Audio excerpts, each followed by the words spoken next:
Hi friends, building up on India's hidden history, I want to today talk about a term that most of you, especially those who deal in the stock market, would have heard.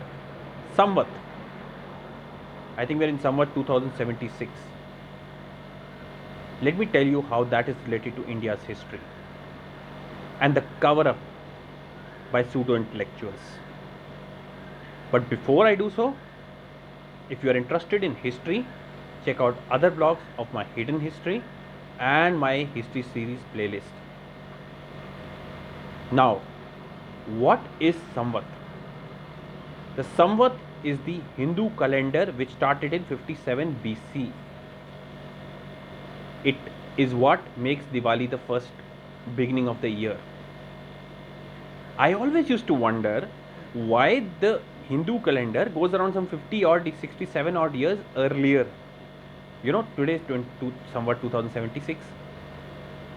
But when I discovered the reason, it shook me to my core. You see, 100 or 120 years before Christ, there were huge invasions from Central Asian tribes called Sakas. Yes, the same old Central Asians who were later to convert and come back 1,000 years later into India in the form of Islamic invaders.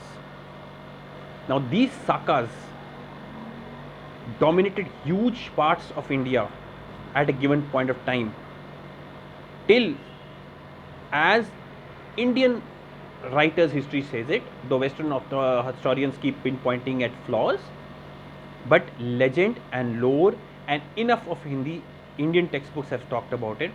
King Vikramaditya of Ujjain gathered a force of many kings and wiped out the last Saka from what was Akhand Bharat. It was deemed as a new dawn and independence for the whole of India. Long before we got independent in 1947, after hundreds of years of foreign rule, on this day, India achieved independence from Central Asian invaders. This got hidden because, of course, when the same invaders came back 1,000 years later, they will not want you to know that after a long time you did manage to throw them out. But what is amazing is, even after our now independence, we do not celebrate the first time India threw out foreign rule and got independent. Samvat has become associated with the stock market as if it has no other cultural significance. It was the first independence of this country, and I think it should be celebrated as such. Thank you.